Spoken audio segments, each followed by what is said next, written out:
नमस्कार, मैं हूं आपके साथ सरगम पंच श्रीवास्तव। बुलेटिन में आज बात शिव शक्ति महोत्सव की होगी। देखिए, महाशिवरात्रि में अब बस कुछ ही दिन बाकी हैं। ऐसे में देश भर में महाशिवरात्रि को लेकर जो तैयारियां हैं वो तेज हो गई हैं। उज्जैन से लेकर सोमनाथ तक और मथुरा से लेकर काशी तक शिव शक्ति महोत्सव की रौनक देखने को मिल रही है। तमाम तस्वीरें इस वक्त आप अपनी टीवी स्क्रीन पर देख सकते हैं। देखिए, आज आपको महाकाल भव्य दिव्य श्रृंगार के बारे में विस्तार से बताएंगे, लेकिन उससे पहले आपको बता दें कि उज्जैन के महाकाल मंदिर में इन दिनों शिव नवरात्र पर्व की धूम है। शिव नवरात्र की अगर हम बात करें तो शिव नवरात्र में हर दिन भगवान महाकाल का अलग अलग तरह से श्रृंगार किया जाता है।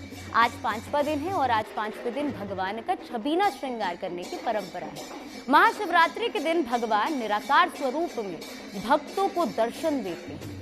शिव नवरात्रि से पहले दिन यानी कि 6 फरवरी को महाकाल को हल्दी चंदन का लेप लगाया गया, भांग की पत्तियों से महाकालेश्वर को सजाया गया और उनका रुद्राभिषेक किया गया। उत्सव के दूसरे दिन यानी 7 फरवरी की यहाँ पे अगर बात करें तो 7 फरवरी को भगवान महाकाल को नए वस्त्र धारण करवाए गए। उत्सव के तीसरे दिन महाकाल का शेषनाग श्रृंगार हुआ। उन्हें मुकुट, मुंडमाला और फलों की माला के साथ शेषनाग धारण कराया गया। इसके बाद 9 फरवरी यानी चौथे दिन महाकाल का घटाटोप श्रृंगार हुआ, जिसके हिसाब से बाबा महाकाल को नवीन वस्त्र अर्पित कर कटरा, मेखला, दुपट्टा, मुकुट, मुंडमाला, छत्र और फलों की माला पहनाई गई। और शिव नवरात्र के 5वें दिन भगवान के छबीना श्रृंगार की परंपरा है। छबीना श्रृंगार भगवान के नवयुवक स्वरूप को दर्शाता है। भगवान को नवीन पीले वस्त्र पहनाए जाते हैं। इस मौके पर राजा की तरह उन्हें सजाया जाता है। 9 दिन 9 श्रृंगार के क्या मायने हैं, आइए जानते हैं महाकाल मंदिर के पुजारी आशीष शर्मा से। नित्य भगवान के नए प्रकार के श्रृंगार होते हैं। प्रथम दिन बाबा महाकाल के निराकार रहते हैं, दूसरे दिन साकार रूप में वस्त्र धारण करते हैं, फिर भगवान शेषनाग धारण करते हैं, फिर भगवान की घटा टोप है जिसकी घटाएं खुली हुई है, जिसमें ऐसा कहा जाता है कि भगवान शिव ने उस दिन भगवान ने अपनी जटाओं को खोल दिया गया था। उसके बाद भगवान महाकाल का मन महेश का स्वरूप है, जो मन को मोह ले वो है मन महेश है। उसके पश्चात उमा महेश है, भगवान शिव की गोद के अंदर माँ पार्वती विराजमान होती है, वो उमा महेश का स्वरूप होता है। उसके पश्चात भगवान महाकाल का सप्त अपना तांडव स्वरूप में भगवान भक्त लोगों को दर्शन देते हैं। तांडव का अर्थ है मस्ताना स्वरूप, नाचना, मतलब कि भगवान शिव ने ही नृत्य की उत्पत्ति भगवान शिव के माध्यम से ही हुई है, इसलिए भगवान शिव को नटराज भी कहा जाता है। तो नटराज स्वरूप के अंदर भगवान भक्तों को दर्शन देते हैं। शिव नवरात्र के 5वें दिन भगवान के छबीना श्रृंगार की परंपरा है। छबीना श्रृंगार भगवान के नवयुवक स्वरूप को दर्शाता है। इस दौरान भगवान को नवीन पीले वस्त्र पहनाए जाते हैं।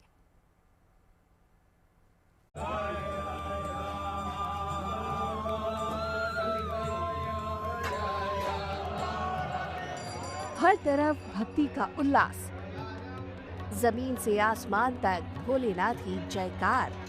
महाशिवरात्रि के पावन पर्व का बेसब्री से इंतजार और शिवरात्रि से पहले भगवान महाकाल का छबीना श्रृंगार। उज्जैन में भगवान महाकाल की आराधना के महापर्व का उत्साह बढ़ता जा रहा है। महाशिवरात्रि 15 फरवरी को है, लेकिन महाकाल की नगरी में शिव नवरात्र का पर्व 6 फरवरी से ही चल रहा है। शिव नवरात्र के सभी 9 दिनों में भगवान के विशेष श्रृंगार की परंपरा है और इसी सिलसिले में आज भगवान का छबीना श्रृंगार किया गया है। शिव नवरात्र के 5वें दिन भगवान के छबीना श्रृंगार की परंपरा है। छबीना श्रृंगार भगवान के नवयुवक स्वरूप को दर्शाता है। भगवान को नवीन पीले वस्त्र पहनाए जाते हैं। रत्न जड़ित रजत मुकुट से श्रृंगार किया जाता है। रुद्राक्ष और फूलों की मालाएं पहनाई जाती हैं। छबीना का अर्थ सुंदर छवि से जुड़ा है। इसमें बाबा महाकाल का श्रृंगार राजसी ठाट बाट के अंदाज में किया जाता है। मान्यता है कि भगवान के इस स्वरूप का दर्शन भक्तों के लिए अत्यंत फलदायी होता है। भगवान के इस दिव्य स्वरूप का दर्शन करने के लिए दूर दूर से भक्त महाकाल मंदिर पहुंच रहे हैं। हम आनंद गुजरात से आए हैं महाकाल का दर्शन करने के लिए, और यहाँ दर्शन करते ही अभूतपूर्व महसूस होता है कि हम आए। और यहाँ की व्यवस्था भी बहुत अच्छी है मंदिर की, और यहाँ की जो सरकारी व्यवस्था है, और मंदिर का दर्शन करके हमें बहुत ही आनंद और उत्सव महसूस हुआ है। बहुत अच्छा लगा मुझे दर्शन करके। बाबा महाकाल जी का आज नवरात्रि का चतुर्थ दिवस है। बहुत बढ़िया श्रृंगार दर्शन हुए बाबा के, और आज दर्शन का लाभ लेकर हमको बहुत अच्छा लगा, बहुत धन्य हुए। शिव नवरात्र के उत्सव में हर दिन भगवान शिव के अलग अलग श्रृंगार की परंपरा सिर्फ उज्जैन के महाकाल मंदिर में ही देखने को मिलती है। 9 दिनों के उत्सव के बाद महाशिवरात्रि के दिन भगवान अपने भक्तों को निराकार स्वरूप में दर्शन देते हैं। महाशिवरात्रि के पावन पर्व पर रात में भी मंदिर के कपाट खुले रहते हैं और चारों पहर भगवान का पूजन होता है। उज्जैन से Sandeep Kulshreshtha, bureau report, good news today.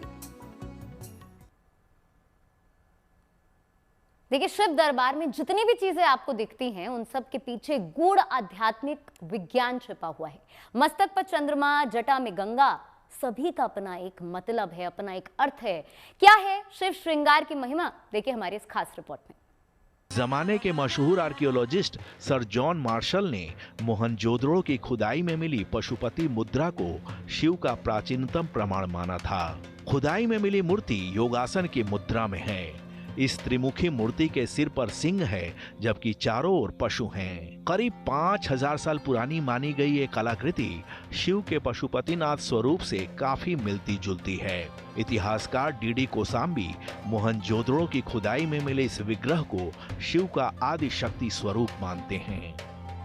3री शताब्दी के उत्तरार्ध से 6ठी शताब्दी के उत्तरार्ध के बीच रहे गुप्त काल में कपालिका संप्रदाय काफी प्रभावशाली माना जाता था।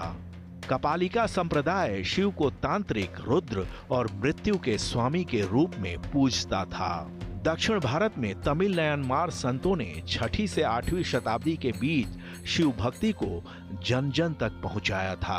कहने की जरूरत नहीं कि दुनिया की प्राचीनतम सभ्यता से लेकर उत्तर आधुनिक काल तक में शिव की भक्ति की परंपरा कभी खंडित नहीं हुई है। सनातन सभ्यता में शिव को देवाधिदेव माना गया है, महादेव माना गया है। अपने आध्यात्मिक और तात्विक स्वरूप में शिव अखिल ब्रह्मांड की विशुद्ध चेतना है, तो उनका लौकिक और सांसारिक स्वरूप भी अत्यंत विलक्षण है। शिव के लौकिक स्वरूप में भी या तो किसी दार्शनिक तत्व की गूढ़ विवेचना समाहित है, या फिर उसमें लोक व्यवहार के आचरण की शिक्षा सन्निहित है। मस्तक पर चंद्रमा। आपने गौर किया होगा कि शिव के मस्तक पर शुक्ल पक्ष की द्वितीया के चंद्रमा विराजमान हैं। द्वितीया के चंद्रमा के जरिए भगवान शिव माया मोह के पाश में फंसे इंसान को मुक्ति का मार्ग दिखाते हैं।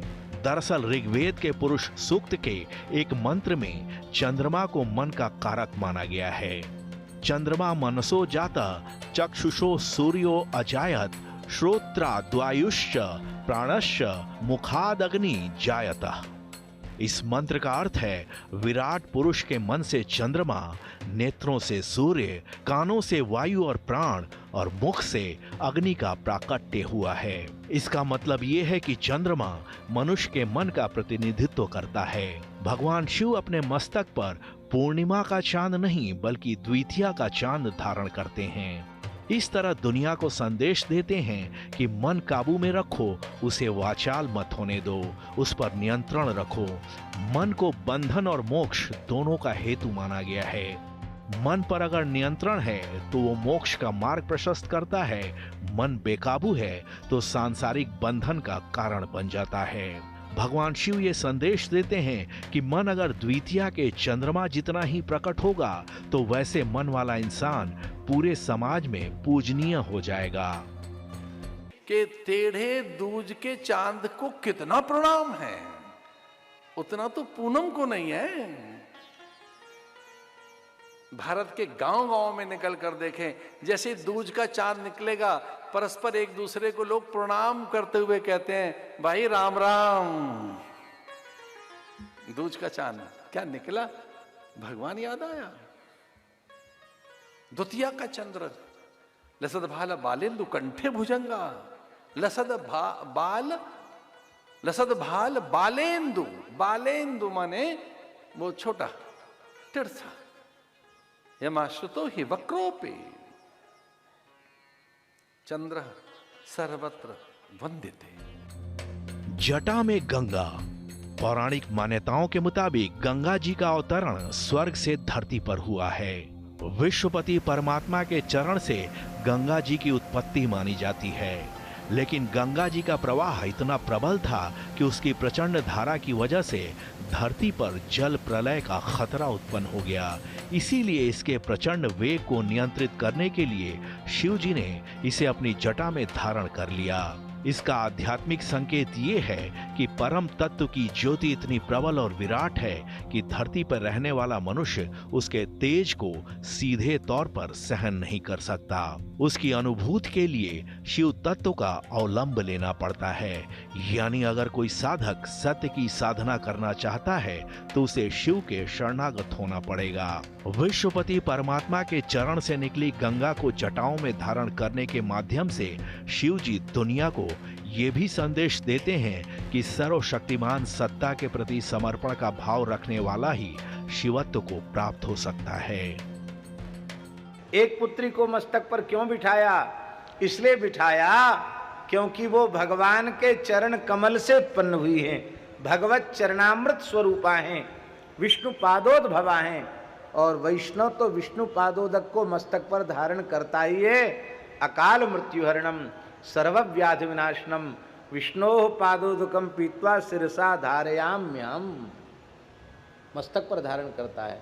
इस भाव से उन्होंने भगवती गंगा को अपनी जटाओं में विराजमान किया है। ललाट पर तीसरा नेत्र। पौराणिक मान्यताओं के मुताबिक शिव ने अपने तीसरे नेत्र से कामदेव को भस्म कर दिया था। काम यानी वासना को मनुष्य का सबसे प्रबल शत्रु माना गया है और जगत के दोनों नेत्र इस विकार का शमन करने में सक्षम नहीं हैं। अपने तीसरे नेत्र के माध्यम से शिव जी दुनिया को ये संकेत देते हैं कि वासना पर विजय पाने के लिए तीसरे नेत्र को खोलना पड़ता है। तीसरा नेत्र मतलब अंतर्दृष्टि। जब तक हमारी अंतर्दृष्टि जागृत नहीं होगी, कामादिक विकारों पर विजय नहीं हो सकती। गले में गरल। पौराणिक कथाओं में प्रसंग आता है कि जब समुद्र मंथन हुआ तो अमृत के साथ विष भी निकला। अमृत पाने के लिए तो देवासुर संग्राम हुआ, लेकिन हलाहल पीने को कोई भी देवता तैयार नहीं हुए। व्यापक लोक कल्याण के लिए काम शिव ने किया। हलाहल पीकर भगवान शिव ने दुनिया को ये संदेश दिया कि दूसरों के सुख और खुशी के लिए जो खुद कष्ट उठाने को तत्पर रहता है वही शिवत्व को प्राप्त होता है। इतना ही नहीं, हलाहल को शिव जी ने हृदय में नहीं उतरने दिया बल्कि अपने गले में ही रोक लिया। इसके जरिए शिव जी संदेश देते हैं कि अगर आप व्यापक जन कल्याण का कोई काम करते हैं तो दिल में मत उतारिए, यानी उसका अभिमान मत करिए। अब सवाल ये है कि विष क्या है? हमारे मनीषियों ने काम, क्रोध, लोभ, मोह, मद, मत्सर को ही सबसे घातक विष माना है। ये कामक क्रोधादि भयंकर विष हैं। इन विषों को अपने गले के नीचे मत उतरने दो, क्योंकि तुम्हारे हृदय में युगल सरकार विराजमान है। शंकर जी ने विष को क्यों नहीं उतरने दिया कि मेरे हृदय में युगल सरकार विराजमान है, ये तीक्ष्ण विष उन्हें पीड़ा पहुंचाएगा। हम वैष्णव विचार करें कि कामक क्रोधादि के विकार विष हैं और ये विषय विष हमारे हृदय विहारी को पीड़ा पहुंचाएगा, तो इतने विचार मात्र से हमारा हृदय निर्विकार हो जाएगा। गले में सर्पों की माला। शिव जी के गले में हमेशा विकराल सर्पों की माला रहती है। सर्प काल के प्रतीक माने जाते हैं। अपने इस रूप के जरिए भगवान शिव अहंकार में फंसे दुनिया के लोगों को सावधान करते हैं कि इंसान अपनी सुरक्षा का चाहे कितना ही अभेद्य किला क्यों न बना ले, काल उससे दूर नहीं है। काल उसे कहीं भी और कभी भी ग्रस सकता है। यानी शिव जी के गले में सर्पों की माला माया मोह की मूर्छा में फंसे मनुष्य को तात्विक बोध को लेकर चैतन्य और जागरूक होने की प्रेरणा देती है। आसनी के रूप में बाघंबर। शिव जी की आसनी बाघंबर है। बाघ ताकत और हिंसा का प्रतीक है। बाघंबर को आसनी बनाकर शिव जी ताकत के मद में रहने वाले लोगों को संकेत करते हैं कि हमेशा एक ही स्थिति नहीं रहती। शक्तिशाली से शक्तिशाली इंसान को अगर ये भान हो जाए कि उसकी ताकत हमेशा बनी नहीं रहेगी, तो वो ना सिर्फ उस ताकत के दुरुपयोग से बच जाएगा, बल्कि उसे लोकहित में लगाना शुरू कर देगा। एक हाथ में त्रिशूल। शिव जी के एक हाथ में त्रिशूल है। शिव का त्रिशूल संसार के 3 शूलों के प्रति हमें आगाह करता है। ये 3 शूल हैं, दैहिक, दैविक और भौतिक। संसार में ऐसा कोई नहीं जन्मा जिसने इन 3 शूलों को किसी न किसी रूप में महसूस न किया हो। रोग व्याधि के साथ आकस्मिक मिलने वाले जख्मों को दैहिक शूल माना जाता है। मन में होने वाली असह्य पीड़ा दैविक शूल है। किसी अज्ञात भय से मन का घिर जाना दैविक शूल का ही हिस्सा है। इसी तरह सुख सुविधाओं का अभाव भौतिक शूल है। हाथ में त्रिशूल लेकर शिव जी जगत में मौजूद इन तीनों तापों को लेकर लोगों को जागरूक करते हैं और साथ ही स्वयं त्रिगुणातीत होकर इससे मुक्त होने का उपाय भी इसी त्रिशूल के जरिए ही बताते हैं। शिव जी के एक हाथ में डमरू है। डमरू की शेप सर्जन, पालन और संहार के क्रम का निरूपण करती है। डमरू के जरिए भगवान शिव दुनिया को संकेत करते हैं कि सृजन, पोषण और सर्वनाश प्रकृति का शाश्वत नियम है। इस नियम को आत्मसात करने वाले मोह माया के बंधन से मुक्त हो जाते हैं। डमरू से निकलने वाली ध्वनि ब्रह्मांड का अनाहत नाद है, जो बताता है कि पिंड यानी शरीर नश्वर है, लेकिन चेतना अविनाशी है। इतना ही नहीं, शिव का डमरू व्याकरण का मूलभूत आधार है। माना जाता है कि करीब 700 ईसा पूर्व व्याकरण का प्रतिपादन महान मनीषी पाणिनि ने किया था। पाणिनि द्वारा रचित अष्टाध्यायी में संस्कृत व्याकरण के 14 सूत्र आज दुनिया की सभी भाषाओं के व्याकरण के बुनियादी स्रोत माने जाते हैं। माना जाता है कि पाणिनि ने ये 14 सूत्र शिव के डमरू के नाद से प्रकट किया, इसीलिए इसे माहेश्वर सूत्र भी कहा जाता है। संगीत की सारी राग रागिनियां भी शिव के डमरू से ही निकली मानी जाती हैं। इसी तरह शिव का तांडव दुनिया के सभी नृत्यों का भी आधार माना जाता है। कहने की जरूरत नहीं कि संगीत, साहित्य और कला का आधार भी शिव ही हैं। इसीलिए शिव को कलातीत भी कहा जाता है। कलातीत कल्याण कल्पांतकारी।